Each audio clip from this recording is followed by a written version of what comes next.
O eto mga katormo, may natuklasan na naman akong shortcut. Kung kayo ay nandito sa Dahlia Avenue at dadaanin niyo yung crossing dyan sa taas yung may stoplight, ang senaryo kasi ngayon dito sa Dahlia Avenue ay ginagawa ang mga kalsada. Kaya bago pala mag-stoplight, traffic na. Kaya kapag ganyan traffic, kumana na kagad kayo dito sa may Shell. Ang pupuntahan ko nga pala ay Commonwealth Avenue. Kaya eto at medyo pabilisin na natin ang video. At yan nga pala yung sinasabi kong traffic na ating iiwasan. Para naman yung mga itlog nyo ay hindi pagpawisan. At ito nga palang ating dinadaanan ay Magnolia Street. Tapos kumaliwa kayo dito sa Titus Street at dire-diretso nyo nga lang pala to hanggang sa makarating kayo sa pinakadulo. At pagdating nyo ulit dito sa pinakadulo ay kumaliwa kayo sa Rolex Street at dito nga ay matatanaw nyo na yung crossing. Yan nga pala yung stoplight na sinasabi ko. O diba tingnan nyo, nandun pa rin sila hanggang ngayon. Pero kapag naayos na rin naman yung kalsada dyan, may luluwag na rin yan. At dito nga ay kumana na ulit ako sa Dahlia Avenue.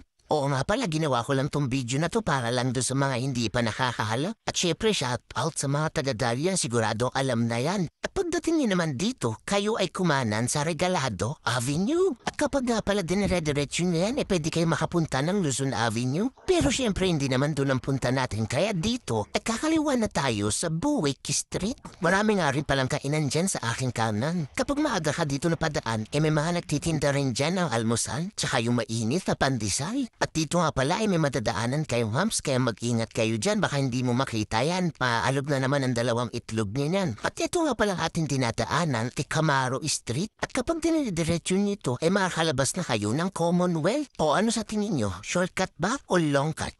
Comment mo naman. Let's go!